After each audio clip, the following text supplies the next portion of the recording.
Maghiwalay na tayo. Seryosong sambit ni Kate. Gulat namang napabaling ng tingin sa dalaga si Tyler. Ano bang sinasabi mo, babe? Kunot noong tanong nito. Narinig mo naman ang sinabi ko, di ba? Maghiwalay na tayo, Tyler. Mas lalong nagkasalubong ang kilay ng binata at agad na lumapit sa kanyang nobya. Ha? Bakit? May nagawa ba ako? Bakit naman bigla ka na nakikipaghiwalay? Naluluhang tanong niya. Halos magkarambola na ang dibdib ni Tyler dahil sa kakaibang kirot na nararamdaman niya. Pinagmasdan pang maigi ng binata ang mukha ng kanyang nobya, ngunit nanatiling seryoso ang mukha nito. Mas lalong nakaramdam ng sakit si Tyler dahil mukhang desidido na talaga si Kate sa sinabi nito. Hindi na napigilan ng binata ang kanyang luha at sunod-sunod na itong pumatak. Naging malakas ang paghagulhol ni Tyler, ngunit wala na siyang pakialam doon. Hindi may paliwanag ng sakit at pighati ang kanyang nararamdaman ng mga sandaling yon. I'm sorry, Tyler. Kailangan na nating tapusin ang kung anong meron sa atin. Mahal kita, alam mo yan. Pero hindi ko na kaya. Ang hirap-hirap pong mahalin. Why? May nagawa ba akong mali? Sabihin mo sa akin, may nagawa ba akong mali?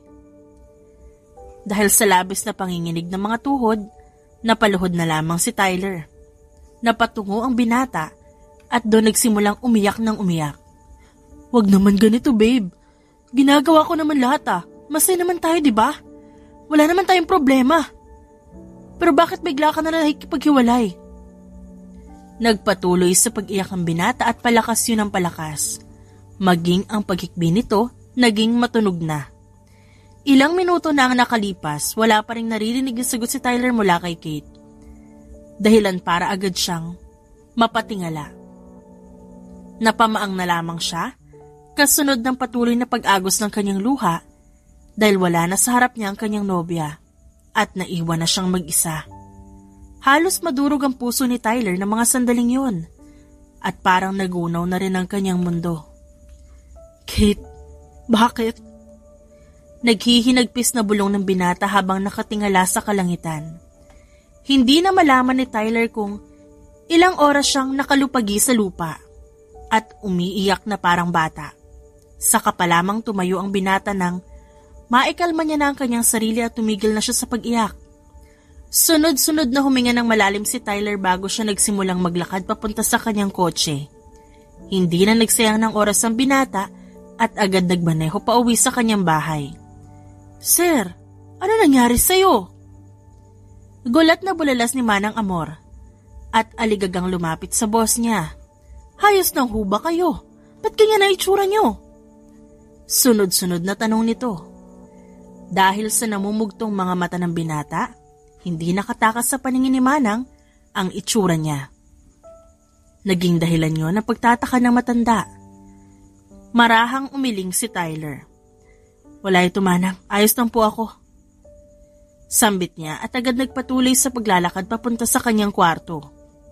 Hindi na nangulit pa ang matanda at pinagbasdan na lamang niya ang binata hanggang sa makapasok ito sa kwarto niya. Napansin na ni Manang Amor ang pagiging matamlay ni Tyler, kaya sigurado siya na may nangyaring hindi maganda. Gustuhin man ng matanda na mag-usisa, mas pinili na lamang niyang manahimik. Pabagsak na nahiga sa kama si Tyler at tumitig sa kisame. Maya-maya pa namalaya ng binata na umiiyak na ulit siya at kahit anong pigil ang gawin niya, bigo siya. Mas lalo lamang naging malakas ang kanyang pag-iyak at tikbi dahil nang maalala niya ang nangyari kanina. Sir, ayos ng huba kayo? Nag-aalalang tanong ni Manang Amor mula sa labas ng kwarto ni Tyler. Kung kailangan niyo ho ng makakausap, narito lamang ako. Hindi sumagot ang binata, bagkus nagpatuloy lamang siya sa kanyang pag-iyak. Ilang minuto pang nanatili sa labas ng kwarto ni Tyler si Manang bago siya nagdesisyon na umalis. Hindi ko alam kung ano nagawa ko para bigla mo akong iwan, Kate. Malungkot na bulong ni Tyler. Ilang oras din ang tinagal ng pag-iyak niya. Nilabas ng binata ang lahat ng hinanakit na kanyang nararamdaman ng mga sandaling yun hanggang sa Kusa na lamang siyang tumigil at makatulog. Sa kabilang banda, ilang araw nang nakakalipas matapos makipaghiwalay ni Kate kay Tyler, lumipat siya ng bahay. Labag ito sa dalaga at matinding sakit din ang nararamdaman niya. Ngunit wala siyang ibang pagpipilian. Mabuti naman at nakapag-isip ka pa ng tama. Seryosong sambit ng isang matandang babae. Ang buong akala ko'y hindi ka marunong mag-isip. Singhal pa nito. Hindi magawang tumingin ni Kate sa babae, kaya nanatili siyang nakayuko. Wala naman ho akong pagpipilian. Sambit niya. Bakas ang galit at hinanakit sa tinig ng dalaga habang sinasabi ang mga salitang yun. Nakalimutan mo na bang pinagbantaan mo ko? Napakuyom na lamang ang kamao ni Kate, kasabay ng pagtingala niya para sa lubungin ng titig ng babaeng kausap. Ang babaeng dahilan kung ba't nagkahiwalay sina Kate at Tyler. Hindi ba't sinabi ko naman sa'yo noon pa lang na hindi ka nababagay sa anak ko? Nakangising sambit ng matandang babae. Ano na lamang ang mapapala niya sa'yo? Baka ikaw pa maging dahilan ng pagbagsak niya. Dagdag nito. Hindi na itago ni Kate ang kanyang galit. Gustuhin man niyang magwala, hindi niya magawa. Agad na tumayo si Kate ngunit bumaling pa siya ng tingin sa babae.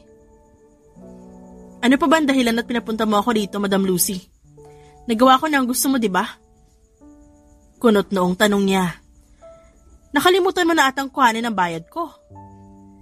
Natatawang sagot ng babae kasunod ng mabilis niyang pagtayo. Inilapag ni Lucy ang isang sobra na naglalaman ng pera na bayad niya para sa pagsunod ni Kate sa utos niya. Napakagat na lamang ng labi ang dalaga nang muli siyang sampalin ng sakit at pighati. Nagawa ng dalagang hiwalayan ng lalaking pinakamamahal niya dahil na rin utos ng ina nito kapalit ng malaking halagang pera. I must admit, Kate, pinahanga mo ako sa naging desisyon mo. Pero pinatunayan mo lang din sa akin na mukha kang pera. Napaismid pa si Lucy bago siya nagsimulang maglakad paalis. Hindi ko kailangan ng komento mo. Singhal ni Kate bago dali-daling kinuha ang sobre ng pera sa lamesa. Napagdesisyon na ng dalaga na umuwi sa bago niyang tinitirhan. Hindi na kasi maipaliwanag ni Kate ang kakaiba niyang nararamdaman. Kanina pang nahihilo ang dalaga at kumikirot ang kanyang ulo. Nang makarating sa bahay, dumiretso si Kate sa kanyang kwarto. At napansin pa ng kaibigan ng dalaga ang kanyang pagdating kaya nagtaka ito. Kate, ayos ka lang ba? Nag-aalalang tanong ng kanyang kaibigan. Ayos na ako, wag mo ako alalahanin, Cindy. Mabilis naman niyang sagot. Kahit nagdadalawang isip si Cindy, hinayaan na lamang niya ang kanyang kaibigan. Agad namang nahiga sa kama si Kate at namilipit sa sakit ng puson na kanyang nararamdaman. Maya-maya pa, nakaramdam na ang dalaga na para siyang masusuka. Dali-dali siyang lumabas ng kwarto at tumakbo papunta sa banyo. Hoy, ano ba nangyayari sa'yo? Hindi mapakaling tanong ni Cindy na sumunod na pala sa kanyang kaibigan sa banyo. Hindi magawang sumagot ni Kate dahil abala siya sa pag-inda ng kanyang nararamdaman.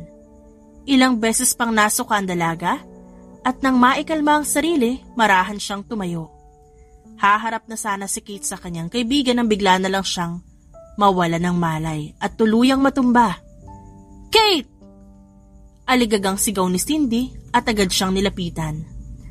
Dahil hindi magising ang babae, napagdesisyonan niyang dalhin ito sa ospital.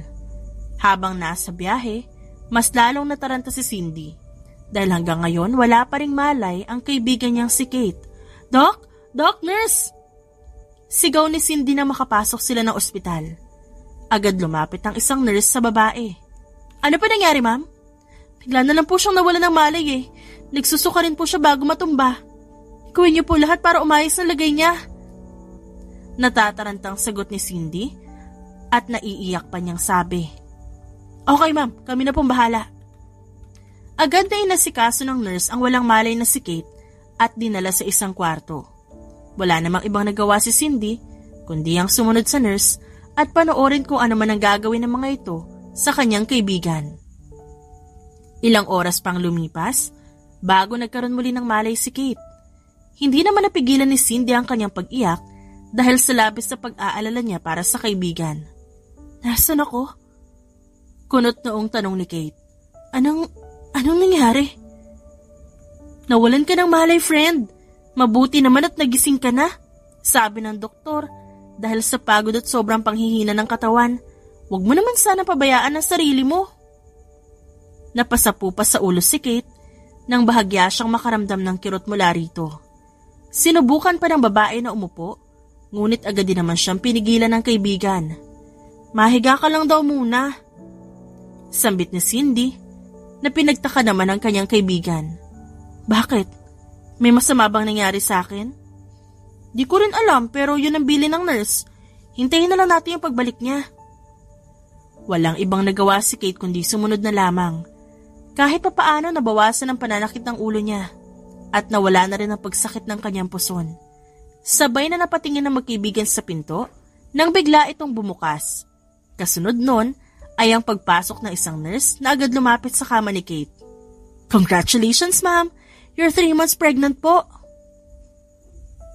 Kumunot ang noon ni Kate sa sinabi nito. What? Hindi niya naitago ang gulat sa kanyang muka habang diretso nakatitig sa nurse. Buntis ho kayo, ma'am. Kaya po sumasakit ang puso niyo at ang ulo niyo. Pati rin po ang pagsusuka, sintomas ng pagbubuntis. Siguro po hindi niyo napansin, no? Ilang buwan din ho kayo hindi dinatnan. Buntis po kasi kayo. Paliwanag ng nurse. Napamaang na lamang si Kate bago marahang napatingin sa kaibigan. Bakas din ang gulat sa mukha ni Cindy dahil sa kanyang nalaman. Baka po nagkamali lang kayo? Hindi naman po, ma'am. In fact, you're having a triplets. Masayang sabi ng nurse na mas lalong nagpagulat sa magkaibigan. Triplets? As in, 3 sanggol? Marahang tumango ang nurse habang nanatiling nakangiti. Tama po, ma'am. Oh my God, Besh! Tanging nasabi ni Cindy bago bumaling ng tingin sa kanyang kaibigan. No, this is not true. Hindi to totoo. Hindi ako pwedeng mabuntis. Hindi niya na napigilan ang pagpatak ng kanyang luha na kalaunan ay naging hagulhol na. Agad na nilapitan siya ni Cindy at niyakap siya ng mahigpit. Nagpaalam naman ng nurse na aalis para mabigyan ng oras sa magkaibigan na mag-usap. Ano nang gagawin mo? Hindi pa rin tumitigil sa pag-iyak si Kate. Hindi ko rin alam. Napabuntong hininga na lamang si Cindy. Magpahinga ka na lang muna para makauwi ka na mamaya. Saka na natin pag-usapan ng tungkol dito. Tumango na lamang si Kate bilang tugon at agad na umayos ng higa. Hindi pa rin siya makapaniwala sa kanyang nalaman at mas lalo siyang nasasaktan sa mga sandaling yon. Walang ibang nagawa ang dalaga kundi muling umiyak habang iniisip si Tyler. Napagdesisyon na naman ni Cindy na lumabas muna ng kwarto ng kaibigan para mapag-isa ito. Makalipas ang 1 oras saka pa lamang bumalik si Cindy. Pwede ka na raw umuwi. Sambit ni Cindy habang marahang naglalakad palapit sa kama ng kanyang kaibigan. Tumango lang si Kate bilang tugon at agad na kumilos para ayusin ang kanyang sarili. Ilang buwan na ang nakakalipas ngunit hindi pa rin nahahanap ni Tyler ang dati niyang nobya. Ginawa ng binata ang lahat at nalibot niya na ang buong Maynila ngunit kahit anino ni Kate hindi niya nakita. Pre, wala pa rin daw balita. Malungkot na sambit ng kaibigan ni Tyler. Bumagsak ang mga balikat ng binata kasunod ng malalim niyang pagbuntong hininga. Ayos lang, Martin. May susunod na araw pa naman. Mahinang sagot niya. Di ka ba napapagod? Mabilis na nangunot ang noo ni Tyler, sabay tingin sa kanyang kaibigan. Napapagod na ako, Martin. Pagod na ako sa kakahanap sa kanya. Pero hindi ko mapigilan ang sarili ko eh. Merong nagtutulak sa akin para hanapin siya. Mangiyak-ngiyak na sambit niya. I'm sorry. Huwag mo naman sanang masamain na naging tanong ko. Sambit ni Martin at agad lumapit sa kanyang kaibigan. Nandito lang ako para samahan at tulungan ka sa paghanap sa kanya, okay? Pero huwag mo sanang kalimutan magpahinga. Ikaw lang lalo ang mahihirapan sa paghahanap kung nanghihina ka eh. Walang ibang nagawa ang lalaki kundi tapikin ang balikat ni Tyler na siyang kaibigan niya. Sa ilang buwang paghahanap ni Tyler kay Kate, si Martin ang naging katulong niya. Kaya naman kitang-kita ni Martin ang lahat ng paghihirap at sakit na dinanas ng kanyang kaibigan at patuloy na nararamdaman ito. Marahang napailing si Tyler kasunod ng pag-inom niya ng alak mula sa hawak niyang baso. Sa hindi maipaliwanag na dahilan, hindi man lang makaramdam ng kalasingan ng binata kahit na kanina pa siya umiinom. "Tyler anak, what do you think you're doing?" Hindi makapaniwalang bulelas ni Lucy nang madatnan niya ang kanyang anak. Galit pa siyang napatingin kay Martin. "Hinayaan mo lang na magkaganito ang anak ko?" Singhal niya. "Stop, Mom. Wala siyang kinalaman dito." "Ano naman ang ginagawa mo dito?"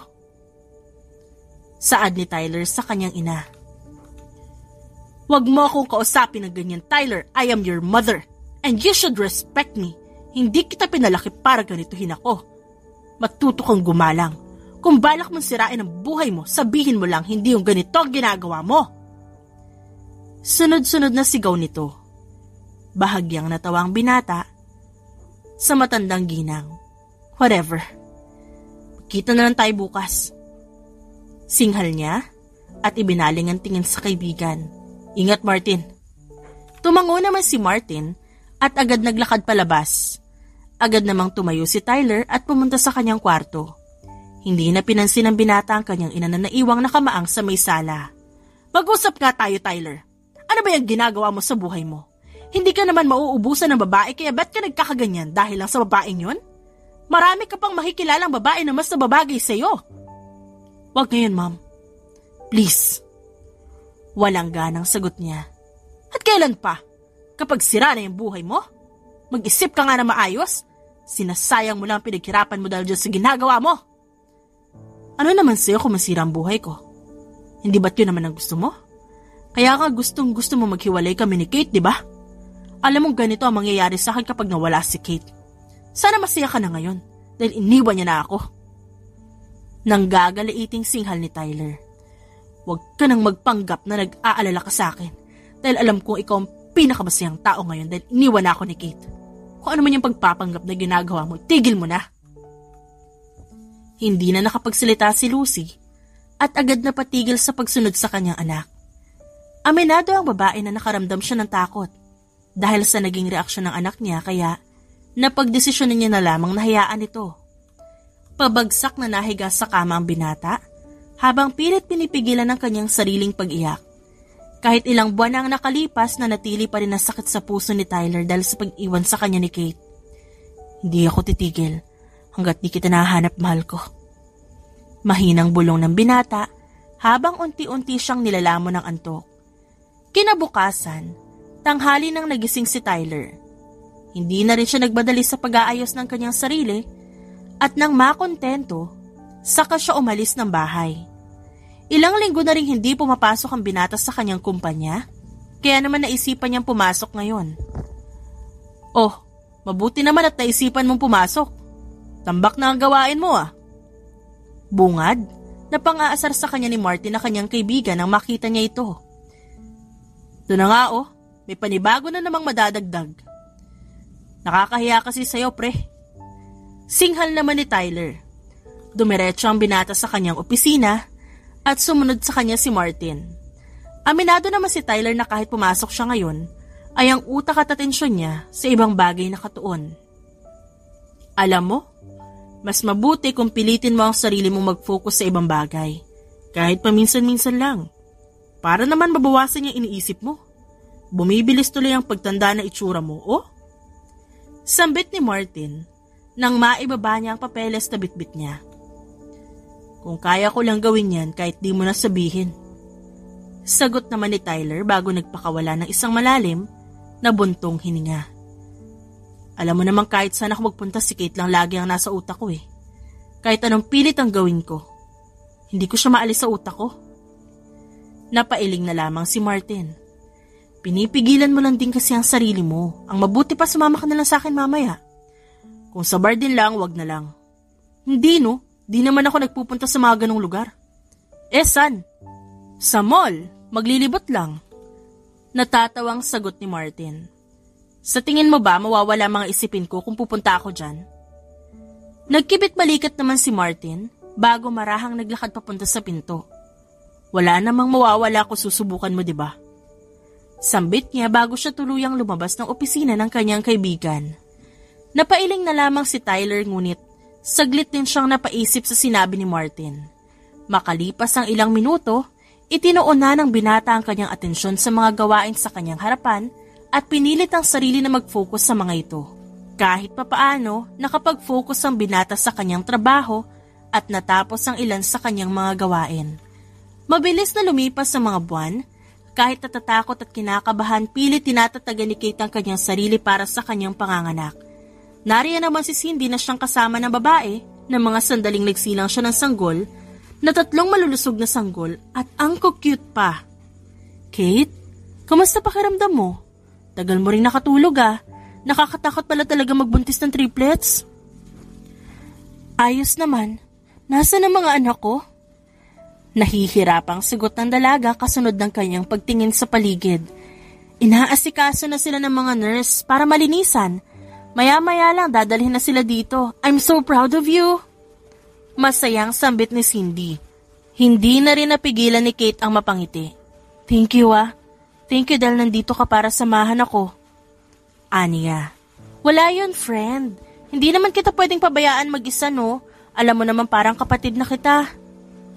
Ilang oras nagkwentuhan ng magkaibigan ngunit hindi pa rin dumarating ang nurse na siyang magdadala ng anak ni Kate. Dahil sa pagtataka, nagpaalam si Cindy para tignan ang lagay ng sanggol. Hindi may paliwanag na kabang naramdaman ni Kate ng mga sandaling yun at bigla na lang bumilis ang tibok ng puso niya. At pakiramdam niya may masamang mangyayari sa mga anak niya. Ang mga anak ko. Hindi mapakaling bulong ni Kate bago dahan-dahang tumayo. Kahit nahihirapan at may iniindang sakit, pinilit ng dalaga na maglakad palabas ng kanyang kwarto. Walang ibang nagawa si Kate kundi ang mapakapit sa pader nang biglang tumindi ang sakit ng nararamdaman niya. Sa kabila nun, pinilit pa rin niya ang paglalakad upang mahanap ang kanyang mga anak. Ma'am? Saan po kayo pupunta? Nagtatakang tanong ng isang nurse na agad lumapit kay Kate para akayin siya. Ma'am, baka pumapano kayo? May kailangan po ba kayong puntahan? Nag-aalalang saad ng nurse. Ang mga anak ko, nasaan po sila? Kung kapapanganak nyo pa lang po, nililinisan pa po sila ng nurse. Hintayin nyo na lang po sila sa kwarto nyo. 1 oras na ako naghihintay, pero wala namang dumarating. Sambit ni Kate bago diretsyong tumingin sa nurse. Saan ko makikita ang mga anak ko? Naluluhang tanong niya. Kung kanina pa po baka nasa nursery room po sila, gusto niyo po bang pumunta doon? Yes, please. Kailangan ko makita ang mga anak ko. Ma'am, gumamit na po tayo ng wheelchair para hindi ka mahirapan. Suhestyon ng nurse at wala namang ibang nagawa si Kate dahil nakakuha ito agad. Habang nasa daan papunta sa nursery room, hindi pa rin mapalagay ang dalaga at mas bumilis lalo ang tibok ng puso niya. At wala siya ibang magawa kundi mapasapos sa kanyang dibdib. Ma, may mga pangalan na po ba mga bata? Agad na umiling si Kate ngunit ang paningin niya nakatutok sa mga sanggol na nasa loob ng nursery room. Marahang nilibot ng dalaga ang kanyang paningin sa kabuuan ng kwarto at inisa-isa ang mga sanggol na naroroon. Kung wala pa pong pangalan ng sanggol, hindi pa sila maaaring ilagay sa nursery room. Ibig sabihin lang po noon wala pa rito ang mga anak nyo. Saad ng nurse dahilan para agad mapatingin sa kanya si Kate. Nasaan ang mga anak ko? Kung ganon, tarantang tanong niya. Hindi na napigilan ni Kate ang kanyang sarili at agad na tumayo. Sinubukan pang maglakad ng babae ngunit bigla siyang napatigil ng gumuhit ang kakaibang sakit sa kanyang katawan. Naagaw ang atensyon ni Kate nang biglang may bumukas ng pinto. Dali-daling napalingon doon ang babae at nanlaki ang mga mata niya nang makita niya ang nurse na nag-asikaso sa mga anak niya. Mabilis na nataranta si Kate nang biglang tumalikod ang nurse at aligagang naglakad palayo bit-bit ang mga anak niya. Hoy! Saan mo dadali ng mga anak ko? Bumalik ka dito! Malakas niyang sigaw. Kahit anong sakit at kirot ang nararamdaman ni Kate ng mga sandaling yun, hindi niya yun ininda. Walang ibang nasa isip ang babae kundi masundan ng nurse na may hawak sa mga anak niya. Bumalik ka dito! Ibalik mo ang mga anak ko! Nagmamakaawang sigaw niya pa. Agad namang kumilos ang nurse na kasama ni Kate at nagtawag ng mga kasama para habulin ang tumatakbong nurse. Bigla na lamang bumagsak sa sahig ang babae at namimilipit sa matinding sakit na kanyang nararamdaman. Kate, are you okay? Ano nangyari sa'yo? Hindi mapakaling tanong ni Cindy nang makita niya ang kanyang kaibigan sa sahig. Ang anak ko! Tinangay ang anak ko! Ang mga anak ko! Saad niya at panay ang buhos ng kanyang luha sa kanyang pisngi. Nabalot ng pag-aalala si Cindy at hindi niya malaman kung ano ang dapat niyang unahin.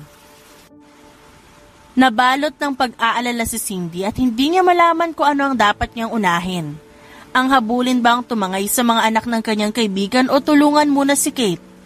Sa kabila ng pag-aalinlangan ay agad na nilapitan ni Cindy ang kanyang kaibigan at marahang inakay para makatayo. Cindy, yung mga anak ko! Saad ni Kate at agad na payakap sa kanyang kaibigan. Shh! Hindi mawawala ang mga anak mo.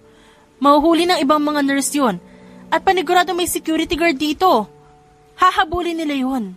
Huwag kang mag-alala, Kate. Pang-aalo ni Cindy sa babae. Labag man sa loob ng kaibigan, wala siyang nagawa kundi samahan na lang muna si Kate sa loob. Hindi pa rin natitigil sa pag-iyak si Kate at kahit ano pa ang gawin ni Cindy, hindi niya mapakalma ang kanyang kaibigan. Sa paglipas ng mga linggo, mas lalo lamang nakakaramdam ng lumbay at pangungulila si Tyler. Sa hindi may paliwanag na dahilan, napukaw ang atensyon ng binata sa isang post na nakita niya sa internet. Sanggol? Binibenta? Hindi makapaniwalang sambit ni Tyler. Sino naman kaya nasa tamang pag-iisip ang gagawa nito? Takang tanong niya pa. Dala ng kuryosidad, tinignan ng binata ang post. Laking gulat na lamang ni Tyler na makita niyang kamukang-kamukha ng mga sanggol ang dati niyang nobya na si Kate. Hindi na nagdalawang isip si Tyler at agad tinawagan ang numero na nasa post. Ilang segundo rin bago may sumagot sa tawag at hindi na mapakali ang binata. Mabilis ang kabog ng kanyang dibdib at parang may nag-uudyo kay Tyler na ituloy kung ano man ang kanyang binabalak. Hello? Sino to? Sambit ng isang tinig ng babaeng nasa kabilang linya. Hi, nakita ko ang post mo tungkol sa binibentang mga sanggol. I'm interested. Seryosong sagot ng binata. Pasensya na po pero sa sure buyer lang ako nakikipag-usap. Wala akong panahon para sa mga lokohan. Giit ng babae sa kabilang linya. I'm serious. Kahit ngayon mismo magkita tayo. Trust me, I'll pay you cash. Napaismid pa ang babae sa kabilang linya at nag-aalangan. Okay, if you say so. Sige, magkita tayo. Hindi napigilan ng binata ang kanyang pagngiti. Hindi man maintindihan ni Tyler ang nararamdaman niya at kung ano man ang pumasok sa isip niya para bilhin ng 3 sanggol, wala na siyang pakialam doon. Ang mahalaga na lamang sa kanya ng mga sandaling yon ay ang saya na kanyang nararamdaman. Okay, magkita na tayo ngayon. May bahid ng tuwa na sambit ni Tyler. Matapos ang tawag, ay agad nag-ayos ng sarili ang binata. Halatang excited si Tyler dahil madaling-madali siya sa kanyang mga kilos. Oh, saan ang punta mo? Nagtatakang tanong ni Manang Amor. Bihis na bihis ka pa. Mukhang importante ang lakad mo ngayon. Dagdag na sabi pa ng matanda. Sa labas lang po. Mabilis na sagot ng binata. Mukhang maganda ang araw mo ah. Gulat na sita ng matanda. Bahagya lang natawa si Tyler bago siya nagpatuloy sa paglalakad palabas. Hindi na makapaghintay ang lalaki na makita ang mga bata. Kaya naman agad siyang sumakay sa kanyang kotse at nagmaneho papunta sa lugar kung saan sila magkikita ng kausap niya. Sa kabila ng nararamdaman ni Tyler, ay hindi niya maiwasang magtaka sa kung bakit binibenta ang mga sanggol. Napailing na lamang ang binata dahil hindi naman niya masasagot ang tanong na yon. Tinuon na lamang ni Tyler ang kanyang atensyon sa pagmamaneho. Nasaan naman kaya sila dito? Kunot noong tanong ng binata Nang makarating siya sa lugar na tinext sa kanya ng babaeng kausap. Marahang inilibot ni Tyler ang kanyang paningin sa paligid at naagaw ang atensyon ng binata ng isang babaeng nakaupo at may katabing maliit na parang crib. Marahang naglakad si Tyler palapit sa babae. "Ikaw ba si Miss Jella?" Tanong niya na saktong pagtigil niya sa harap nito. Agad na napatunghay ang babae at diretsyong napatingin sa binata. "Ang bilis niyo naman, sir." Hindi makapaniwalang bulalas nito. Impit na natawa si Tyler bago nabaling ang tingin sa tatlong sanggol. Hindi maipaliwanag ng binata ang kanyang nararamdaman nang makita ang mga bata. Hindi maitatangging namumukaan ni Tyler ang dating nobyo niya na si Kate sa mukha ng tatlong sanggol. "Dala mo na ba ang pera?" Seryosong tanong ni Jella. Marahang tumango ang binata. "Here, kung kulang pa yan sabihin mo agad." Sambit niya at agad inabot ang isang brown envelope sa babae. "Sapat na to. Ayoko na ng koneksyon. Sa'yo." Saad ni Jella na matapos abutin ang envelope, nagmamadaling naglakad paalis. Napamaang pa si Tyler, ngunit agad din siyang napatingin sa mga bata.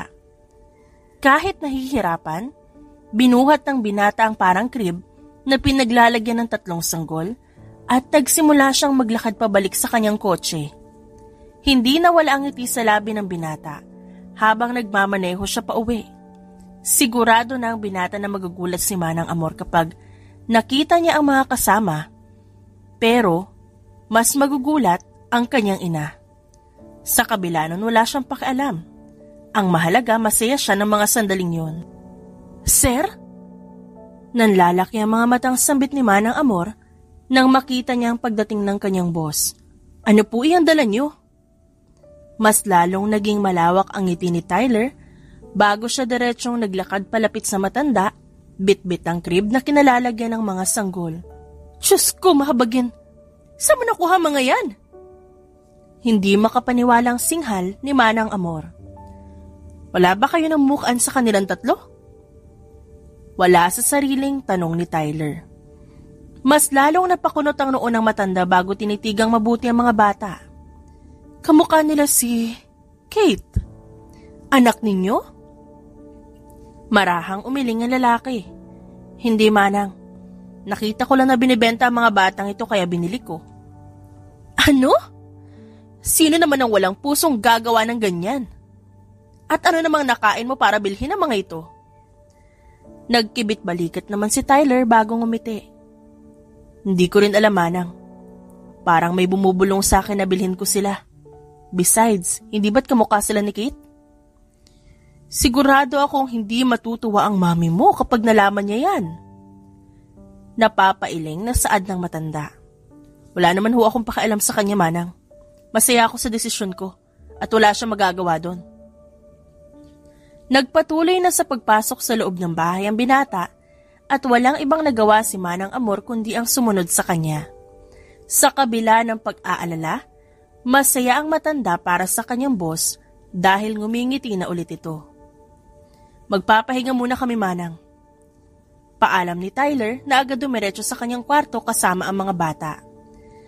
"Dadalhan ko po kayo ng pagkain sa kwarto nyo." Nauutal pa si Manang, gawa ng hindi pa rin siya mapakali sa nakikita niyang hawak-hawak na sanggol ng kanyang amo. Marahang binaba ng binata ang crib ng mga sanggol sa kanyang kama.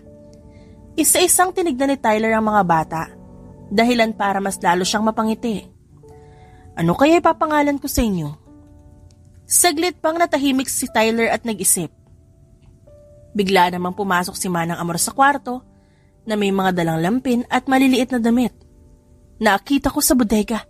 Malinis naman ang mga ito dahil nilabahan ko ito bago ilagay doon." "Maraming salamat, Manang." Sagot ng lalaki. "Alam mo na ba ang kasarian nila?"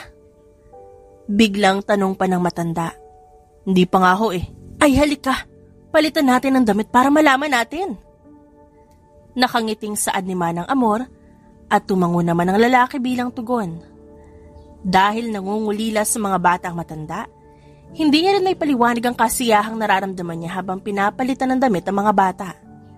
Tinuruan na rin ni Manang Amor si Tyler sa mga dapat niyang gawin at ang tamang pag-aalaga sa mga ito. Ano naman ang pangalan ng mga batang ito? Saglit na natahimik ang lalaki bago sunod-sunod na napabuntong hininga. Hindi ko pa rin po alam. Wala pa po ako maisip. Hay nako, ngayon ko lang kayo nakitang problemado, sir. Hindi napigilan ni Manang Amor ang kanyang pagtawa. Napakamot na lang sa batok si Tyler. Ang hirap po pala mag-isip na ipapangalan sa anak, ano? Marami ka pa namang oras, sir. Mag-isip ka na mabuti. Ang importante ngayon, maayos mga dokumento nila. Tumango naman ang binata bilang tugon. Halos 1 oras pang nanatili si Manang Amor sa kwarto ni Tyler at nag-usap sila tungkol sa pag-aalaga ng mga bata. Taimtim namang nakikinig ang lalaki sa mga sinasabi ng matanda hanggang sa magpaalam na ito nalalabas. Umayos naman si Tyler at humiga siya ng mabuti habang pinagmamasdan ng mga bata sa kanyang kama. Ako na ang papa niyo ngayon. Nakangiting sambit niya. Bigla na lamang umiti ang isang sanggol habang nilalaro ng binata ang kamay nito. Walang ibang nagawa ang binata kundi buong araw na tumabi sa mga ito at alagaan ang mga ito. Nang makaramdam siya ng antok, magkakatabi silang natulog na parang isang buong pamilya. Halos magunaw ang mundo ni Kate sa paglipas ng mga linggo at buwan. Ang pagkawala ng kanyang mga anak, naging malaki ang epekto sa babae. Sa kabila nun, ginamit ni Kate ang perang binayad sa kanya ni Lucy para magpatulong sa otoridad at mahanap ang mga anak niya. Friend, kumain ka kaya muna? Nag-aalalang sambit ni Cindy na agad nilapag ang pagkain sa harap ng kanyang kaibigan. Kailangan may lakas ka kapag nahanap na ang mga anak mo. Gustuhin mang umiyak ni Kate, hindi niya na magawa. Parang natuyo na ang kanyang buong pagkatao. At ultimo luha wala nang lumalabas sa kanyang mga mata. Para na ako mapapaliw. Hindi ako matatahimik hanggat di ko nakikita ang mga anak ko. Kung kinakailangan kong halughugin ang bawat lugar gagawin ko. Huwag ka nang mag-isip ng ganyan. Magpakatatag ka para sa mga anak mo. Mahanap natin sila, okay? Pag-aalon ni Cindy sa kanyang kaibigan. Marahan pang hinagod ni Cindy ang likod ng babae. Maya-maya lang, nagsimula na rin kumain si Kate, kaya naman hinayaan na muna siya ng kanyang kaibigan. Ilang linggo na rin hindi makatulog ng maayos si Kate. Kahit papilitin ng babae ang kanyang sarili, walang tigil sa pagtakbo ang kanyang isipan sa mga pangyayari, magmula ng araw na mawala ang kanyang mga anak. Kate? Kate! Aligagang tawag ni Cindy sa kanyang kaibigan. Humahangos pa ang babae na pumunta sa sala at lumapit kay Kate. Kunot noong napatitig ang babae sa kanyang kaibigan, makikita sa mukha ni Cindy na hindi siya mapakali habang may kausap sa cellphone dahilan para magtaka ang babae. Bakit? May nangyari ba? Tumawag ng mga pulis. Natagpuan na nila ang nurse na kumuha sa mga anak mo. Nahuli na nila at papunta na sila sa presinto. Pinatatawag tayo ng mga pulis. Napatayo naman agad si Kate. Mabilis nang ngilid ang mga luha niya at napatakip na lamang siya ng kanyang bibig para pigilan ang sariling umiyak. Let's go! Kailangan na nating pumunta ng presinto. Hindi na nakasagot pa si Kate dahil bigla na lamang siyang hinawakan ng kaibigan at dali-daling hinila palabas ng bahay. Masaya si Kate habang nasa biyahe sila papunta sa presinto. Halos magkarambola na ang dibdib niya dahil sa sobrang kabog ng kanyang puso. Ang mga anak ko! Nakamaang nasambit ni Kate. Makikita natin sila, friend. Magtiwala ka lang. Saad naman ni Cindy bago hinawakan ang kamay ng kanyang kaibigan. Makalipas ang ilang minuto, narating na ng magkaibigan ang presinto. Halos manginig ang buong katawan ni Kate habang naglalakad papasok. Mabuti na lamang at nariyan si Cindy para pakalmahin ang babae. Sir, nasan po ang suspect? Nasa biyahe pa lang po sila papunta dito, ma'am. Kanina lang po siya nadakip. Marahang napalingon si Cindy sa kanyang kaibigan. Hintayin na lang natin sila. Tumango naman si Kate bilang tugon. Magkahalong galit, kaba, at takot ang nararamdaman ng babae ng mga sandaling yon. Pilit kinakalma ni Kate ang kanyang sarili dahil hindi niya alam kung anong magagawa niya oras na makaharap niya ang nurse na tumangay sa mga anak niya. Maupo po muna kayo mga ma'am. Saad ng pulis. Agad namang sumunod ang magkaibigan. Nanatiling tahimik si Kate habang malalim na nag-iisip. Si Cindy naman, marahang naglakad palapit sa mga pulis. Sir, may tatanong sana ako. Ano po yun, ma'am? Kumusta po yung mga batang tinangay ng suspect? Ayon po sa kasamaan ko, wala pong kasamang bata yung suspect ng dakpin nila. Wala rin pong bakas ng mga bata sa bahay kung saan siya nakatira. Nanlaki ang mga mata ni Kate patapos marinig yun. Para siyang nabuhusan ng malamig na tubig at halos magyelo ang kanyang katawan sa kanyang kinauupuan. Ho? Ano pong ibig niyong sabihin? Mag-isa lang po sa bahay ang suspect, ma'am. Nasaan ang mga anak ko? Singhal ni Kate. Kitang-kita ang galit sa mukha niya. Kaya lumapit agad si Cindy para pakalmahin siya. Ngunit kahit anong pagpapakalma kay Kate, ang gawin ng kanyang kaibigan, walang epekto dito. Napakuyom na lamang ng kamao ang babae dahil sa labis na galit na kanyang nararamdaman. Mabilis na napabaling ang tingin ni Kate sa mga pulis na humahangos papasok ng presinto. Dala-dala na mga ito ang babae at agad niyang sinalubong. Nasaan ang mga anak ko? Ma'am, kumalma lang tayo. Kakausapin po natin siya na maayos. Kumalma? Paano ako kakalma? Kung nahuli na nga ang kriminal na yan pero hindi pa rin makita ang mga anak ko. Huwag po kayo mag-alala, ma'am. Gagawin po natin lahat para mahanap sila. Saad pa ng isa pang pulis. Ikaw! Ilabas mo ang mga anak ko! Ilabas mo ang mga anak ko! Sigaw ni Kate habang pilit sinusubukang makalapit sa nurse. Friend, kalma. Tandaan mo hindi masasagot ang mga tanong natin kung mawawala yan. Tsaka, wala mangyayari kung magwawala ka, friend. Sunod-sunod na huminga ng malalim si Kate, ngunit nananatili pa rin ang kanyang galit. Nanlilisik ang kanyang mga mata habang nakatitig sa nurse na siyang sumira sa buhay niya. Makalipas lamang ang ilang minuto, tinawag na ng mga pulis ang magkaibigan para makinig sa interogasyong gagawin sa suspect. Hindi na mapakali si Kate at gusto niya nang siya mismo ang magtanong ngunit pinigilan agad siya ni Cindy. Huling tanong, ma'am, nasaan ang mga bata? Wala po akong alam sa sinasabi niyo. Nagsasayang lang po kayo ng oras dito, sir. Kung di ka aamin, itong panganay mong anak ang tatanungin namin. Sigurado ako may nalalaman siya. Huwag mong idamay ang anak ko. Wala siyang kinalaman dito. Singhal ng nurse na agad na patayo. Umamin ka na lang para hindi siya madamay. Nasaan ang mga bata? Hindi nyo na sila makikita. Matagal na silang wala sa akin. Saan mo sila dinala? Pinenta ko. Mabilis na sagot ng babae. Kanino? Desisyon mo ba na ibenta ang mga bata o may nag-utos sa'yo? Hindi nakasagot ang nurse bagkus na natili siyang nakatungo habang bumubulong. Kahit ang pulis na nagtatanong, nauubusan na ng pasensya. Miss, kung di ka magsasalita, mapipilitan kaming dakpin ang anak mo at siyang tatanungin namin. Agad na patunghay ang nurse at diretsyong tumitig sa kaharap. Huwag mo siyang idamay. Limitado lang ang nalalaman ko, pero sige, sasabihin ko sa inyo lahat. Kung gano'n, magsalita ka. Kanino mo binenta ang mga bata? May nag-utos ba sa'yo na ibenta ang mga ito? Hindi ko kilala kung sino ang lalaking bumili sa mga bata. Wala akong alam sa kanya at di ko na siya nakakausap. Pero ang babaeng nag-utos sa akin ng lahat, kilalang kilala mo. Saad ng nurse na bumaling sa pwesto ni Kate. Nabalot ng matinding kaba ang babae matapos marinig yun, kasunod ng mabilis sa pagtibok ng kanyang puso. Anong ibig mo sabihin?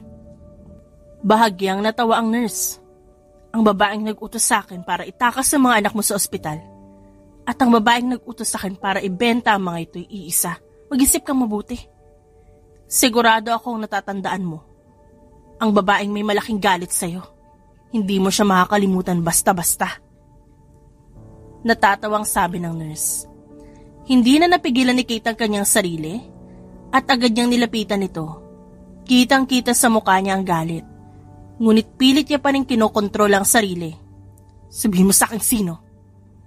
Walang iba, kundi ang babaeng nagbayad sa'yo para layuan ang anak niya. Nakikilala mo na ba? Nanumbalik na ba sa alaala mo ang lahat? Bigla na lamang napatulala si Kate matapos marinig yun.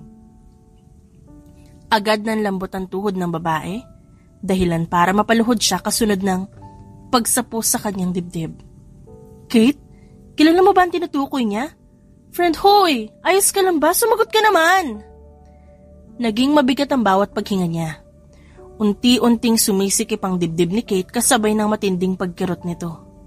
Bigla na lamang siyang napahagulhol, ngunit sa pagkakataong ito hindi dahil sa lungkot kundi dahil sa puot at galit. Si Ma'am Lucy. Si Ma'am Lucy ang may gawa nito. Natatandaan mo pala siya. Natatawang sambit ng nurse. Tama nga ang hinala ko. Magiging masalimuot na alaala sa iyo ang pangalan ng babaeng yon. Hinding-hindi mo siya makakalimutan dahil sa mga ginawa niya sa iyo. Walang hiya ka! Walang hiya ka! Singhal ni Kate sa nurse. Susugurin na sana ni Kate ang nurse nang bigla siyang pigilan ng kaibigan. Alam mo ba kung saan natin mahahanap ang Lucy na to? Biglang tanong ng pulis. Marahang tumango si Kate kasabay ng mariin niyang pagpahid ng luha sa kanyang pisngi. Alam na alam ko. Kung ganon, wag tayo magsayaw ng oras. Kumilos na tayo. Nang mga sandaling yun, walang ibang nararamdaman si Kate kundi matinding galit. At walang ibang hangad ang babae kundi makulong si Lucy at pagbayaran nito ang mga kasalanan niya. Sa paglipas ng mga araw, mas lalong nagiging malapit ang loob ni Tyler sa 3 sanggol. Kahit papaano naibsan ang pangungulila niya kay Kate dahil sa tuwing pagmamasdan niya ang mga sanggol, mukha ng babae ang nakikita niya. Naging abala rin si Tyler sa pag-aayos ng ilang dokumento para sa mga bata, kaya naman saglit na nawala ang kanyang mga isipin. What is the meaning of this? Agad nangunot ang noo ng babae nang makita niya si Tyler na nakikipaglaro sa 3 sanggol habang nakahiga siya sa sahig. Tyler, kanino ang mga batang yan? Singhal pa ni Lucy habang aligagang naglalakad palapit sa kanyang anak. Mga anak ko ito, ma'am. Nasisiraan ka na ba ng bait? Saan mo napulot ang mga batang yan? At ano? Mga anak mo? Nasa katinuan ka pa ba? It's none of your business, ma'am. Huwag mong sirain ang magandang araw ko. Nag-iisip ka pa ba ng tama? At ano naman na nakain mo? At naisipan mo yan? Halos pumutok na ang litid sa liig ni Lucy dahil sa sigaw nito. Bumuntong hininga si Tyler bago marahang tumayo. Binaba muna ng binata ang 3 sanggol na nakalagay sa binili niyang crib bago niya hinarap ang kanyang ina. Sinabi ko na wala kang pakialam. Huwag kang magreklamo dyan dahil hindi naman kita inaabala o pinipurwisyo. Huwag mo akong pagsalitaan ng ganyan. Ibalik mo yan kung saan mo nakuha yan. Sigaw pa ni Lucy at agad lumapit sa kanyang anak. Bahagyang napaismid ang lalaki. At ano naman nakakala mo sa mga sanggol na yan? Laruan. Pwede ba? Huwag mo na ako utus-utusan na para bang kontrolado mo ang buhay ko. Matanda na ako. Kaya ko nang magdesisyon para sa sarili ko. Hindi habang buhay ikaw masusunod. I'm old enough to decide for myself. Itigil mo na ang panghihimasok sa buhay ko. You're out of your mind. Nababaliw ka na. Ganyan na ba kalala ang epekto sa'yo ng babaeng yan kaya nagkakaganyan ka na iwanan ka niya? Masaya ako ngayon, ma'am. Huwag mo nang sirain yun. Kung wala kang sasabihin o gagawing maganda, mas makabubuti pang umalis ka na. Walang ibang nagawa si Lucy kundi mapabuntong hininga kasunod ng paglalakad niya paalis. Akmang lalabas na siya sa bahay. Nang biglang may kumatok sa pinto. Dahil si Lucy ang malapit, siya na rin ang nagbukas nito. Kapal ng mukha mo magpunta dito? Singhal ni Lucy habang galit na nakatitig sa babaeng pinagbuksan niya ng pinto. At ano namang nakain mo at nagpakita ka pa rito? Imbes na sumagot, walang pag-aalinlangang sinampal ng babae si Lucy. Napaatras pa si Lucy dahil sa lakas nun. Naagaw din ang atensyon ni Tyler dahil sa tunog ng malakas na sampal na yon. Dali-daling napalingon ng binata sa kanyang ina, ngunit natulala na lang siya nang makita ang isang babae sa harap ni Lucy. Bigla na lamang bumilis ang tibok ng puso ni Tyler habang titig na titig dito. Kate? Wala sa sariling sambit niya. Nanlilisik ang mga mata ni Kate habang nakatitig kay Lucy. Nanginginig ang kamay ng babae sa sobrang galit na kanyang nararamdaman at kahit anong pigil niya bigo siya. Kapal na mukha mong sampalin ako, sino ka ba sa inaakala mo? Hindi na naituloy ng babae ang kanyang sasabihin nang muli siyang sampalin ni Kate at sa pagkakataong ito, mas malakas yun. Dahilan para agad mapaupo sa sahig si Lucy. Kate, ano bang ginagawa mo? Kulang pa ang sampal na yan sa lahat ng ginawa mo sa akin. Isang malaking pagkakamali ang ginawa ko nun dahil sa pagbabanta mo. Napilitan akong iwanan si Tyler sa sinabi mo papatayin mo ko. Biniyaran mo pa nga ako, di ba? Kate, naguguluhan ako. Kaya mo ako iniwan dahil kay Mom? Bakas ang gulat sa mukha ni Tyler bago nabaling ang tingin sa kanyang ina. Ang akala ko matatahimik na ako at titigilan mo na ako. Hindi ko lubos akalain na magagawa mo ipadukot ang mga anak ko. Isa ka rin ina. Dapat alam mo kung anong pakiramdam na mawalay ang anak sa kanyang ina. Ang malala pa noon, inutos mo ibenta ang anak ko. Anong klaseng tao ka? Pigil na pigil ang galit na sigaw niya. Parang isang malaking kutsilyo ang tumarak sa pagkatao ni Tyler matapos marinig ang sinabi nito. Ginawa mo yun, Mom? Hindi makapaniwalang tanong niya. Huwag kang maniniwala sa sinasabi niya, anak. Wala ako alam sa mga binibintang niya. Ikaw naman, huwag kang gumawa ng kwento para siraan ako sa anak ko. Ba't ba kasi bumalik ka pa dito? Nagpakalayo-layo ka na lang sana. Lalapitan na sana ni Lucy ang kanyang anak nang biglang hilahin ni Kate ang braso niya. Saktong pagharap ng babae, lumagapak sa mukha niya ang sampal ulit ni Kate. At sa pagkakataong ito, may hawak na siyang cellphone kaya tumama rin yun sa mukha ng babae.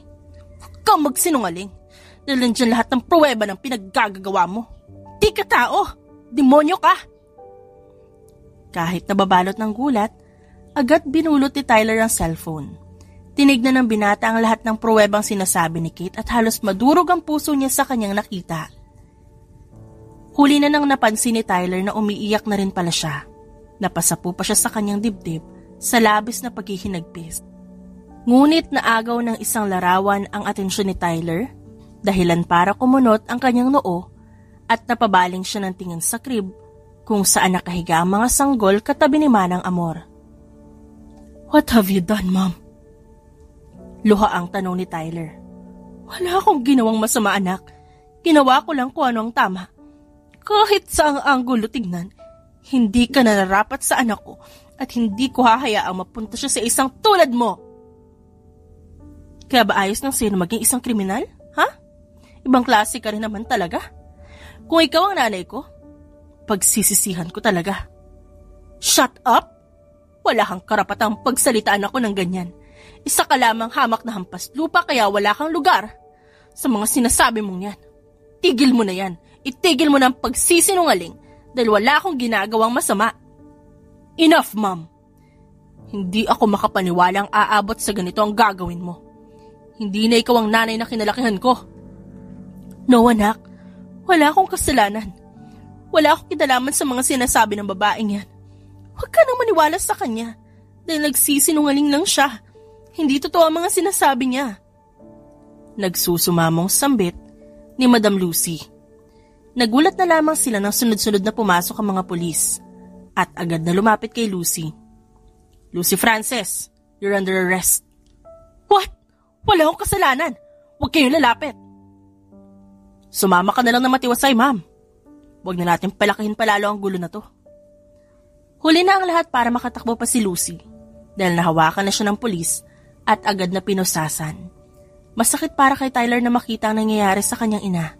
Pero wala siyang ibang magagawa dahil ito ang kapalit ng lahat ng kasamaan na ginawa ni Lucy. Marahang napabaling ng tingin ng lalaki kay Kate. Nagkaanak tayo? Wala sa sariling tanong niya. Hindi magawang tumingin ni Kate ng diretso kay Tyler.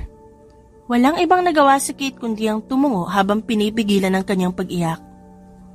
Oo. Itong picture ng mga sanggol sa cellphone, sila ba ang mga anak natin? Nagulat na lamang si Kate nang biglang hawakan ni Tyler ang kamay niya. Napakunot na lang ng noo si Kate nang mapatingin sa crib na lalapitan nila. Agad na balot ng pagtataka ang babae nang makarinig ng sunod-sunod na pag-iyak ng mga bata. Oh my gosh! Oh my gosh!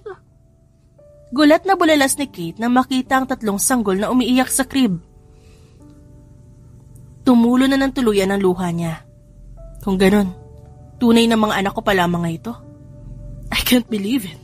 Nananaginip ba ako? Tinitigan pang mabuti ng binata ang larawan sa cellphone bago nilipat ang tingin sa 3 sanggol na nasa crib. Kahit bahagya ng lumaki ang mga sanggol, kamukha pa rin ito ng nasa larawan. Ang mga anak ko, oh my God! Oh my God! Thank you, thank you! Hindi mapakaling saad ni Kate bago dali-daling lumapit sa crib. Kate! Aligagang sigaw ni Cindy na kapapasok lang ng bahay. Ano nangyari? What the hell? Hindi rin makapaniwalang sambit nito habang nakatingin sa mga sanggol na nasa crib. Cindy, ang mga anak ko! Nandito sila! Umiiyak na wika ni Kate. Hindi na rin napigilan ni Tyler ang kanyang pag-iyak. Hindi niya maipaliwanag ang sayang nararamdaman niya dahil nasa harap niya na ang babaeng pinakamamahal niya at ang katotohanan na may mga anak sila. Kate? Bigla na lamang niyakap ni Kate ang lalaki at saka umiyak ng umiyak. I miss you so much, Kate. Luha ang sambit ng lalaki. Masaya ako dahil nandito ka na ulit. I'm sorry. Nagpatalo ako sa mama at pinagsisihan ko yun. Shh! Hindi na yun mahalaga. Magkasama na tayo ulit at hindi na tayo maghihiwalay. Kahit na umiiyak, napangiti na lamang si Kate bago muling niyakap ang lalaking matagal niya nang minamahal. Sa sobrang daming nangyari, napagdesisyonan muna ni Kate at Tyler na magpahinga. Si Manang Amor naman na nagbantay sa mga bata at si Cindy nagpaalam munang aalis at pupunta sa presinto. Sa kabila ng naging kaganapan, saya ang nararamdaman ni Kate at Tyler dahil muli silang nagkasama. Sa paglipas ng mga linggo, unti-unti nang bumalik sa dati ang pagsasama ni Kate at Tyler. Ngunit sa pagkakataong ito, nadagdagan na sila ng 3 bata. Kate, Tyler. Biglang tawag ni Cindy sa magkasintahan. Kunot noong napatingin ang lalaki sa babae na humahangos papunta sa kusina. Bakit, may nangyari ba? Tinawagan ako ni Attorney Lopez. Tuluyan na makukulong ang mom mo, pati na rin ang nurse na kasabwat niya. Hindi naman naitago ni Tyler ang lungkot sa kanyang muka. Napansin niya ni Kate kaya agad niyang hinawakan ang kamay ng kanyang nobyo. Ayos lang ako. Masyado na siyang maraming nagawang kamalian at kailangan niya yung pagbayaran. Mas lalo namang humigpit ang hawak ng babae sa kamay ng kanyang nobyo. Kitang-kita kasi sa mukha ni Tyler ang pagdadalamhati dahil sa kinahinatnan ng kanyang ina. May ba ako? Kailan pa lang kasal niyo? Biglang tanong ni Cindy. Ba't parang mas excited ka pa kaysa sa akin? Gusto mo bang mauna ka na lang ikasal? Che, wala naman akong pakakasalan, no? Masaya lang ako para sa'yo dahil tuluyan ka na sasaya sa piling ni Tyler. Alam mo namang kasama mo ako sa lahat ng hirap sa buhay mo, di ba? Kaya alam ko kung anong pinagdaanan mo. Huwag kang mag-alala dahil malapit na at hindi ka mawawala doon. Hahanapan ka rin namin ng lalaking pwedeng maikasal sa'yo para manahimik ka na. Saglit pang nanatili si Cindy at sumalo na rin siya sa pagkain ng tanghalian sa bahay ni Kate at Tyler. Nang magpaalam si Cindy, nagkaroon na ng oras ang magkasintahan para puntahan ang kanilang mga anak na mahimbing na natutulog. Mabutit naisipan mo silang bilhin na nakita mo. Kahit sino naman siguro magugulat at magtataka kapag nakakita sila ng sanggol na binibenta. Ang totoo niyan, ikaw kasi ang unang pumasok sa isip ko na makita ko sila. Bukod doon, may nagtutulak talaga sa akin na bilhin sila eh. Hindi ko may paliwanag yun. Kung ano yung nararamdaman ko ng mga sandaling yun. Basta, ang importante sa akin mabili ko sila. Maybe it's destiny. Pinagtagpo kayo ng mga anak natin dahil alam nilang aalagaan mo ang mga bata. Kung ibang nakabili sa kanila, baka wala na sila ngayon. Di ko alam ang gagawin ko kung sakaling mawala sila sa buhay ko, Tyler, mababaliw ako. Marahang naglakad si Tyler palapit kay Kate. Alam mo ba, Ilang araw ako nag-isip bago nakapag-decide kung anong ipapangalan sa kanila. Ba't naman kailangan ilang araw pa? Hindi naman kailangan bongga ang pangalan nila. Wala lang. Ang gusto ko kasi espesyal parang ikaw. Para sa tuwing tatawagin ko sila, maalala din kita. Bolero? Natatawang singhal ng babae. Maganda naman yung naisip ko Kailin, Kelvin at Kerwin. Wala naman ako sinabing pangit Giit naman ni Kate. Mas lalong humigpit ang yakap ni Tyler sa babae. Sa kabila ng nangyari sa kanila, marahil pinahirapan sila ng tadhana. Sa bandang huli, sila pa rin ang magkasama. I love you. Nakangiting sambit ni Tyler, kasunod ng marahang paghalik sa noo ni Kate. I love you more. So much more. Sagot naman ni Kate dito. Totoo nga na ang lahat ng paghihirap, merong kapalit na ginhawa. At ang susi para maabot yon ay ang pagiging matatag. Katulad na lamang ni Kate na hindi sinukuan ng kanyang anak, kaya ngayon nahanap at nakasama niya muli ang mga ito. At katulad din ni Tyler na hindi tumigil sa paniniwalang babalik sa kanya si Kate. Tadhana mismo ang gumagawa ng paraan para muli silang magkasama at magkita. Hindi nga lang naging madali, pero sa bandang huli, kasiyahan pa rin at isang panghabang buhay na pagsasama ang kanilang pinatunguhan. The End.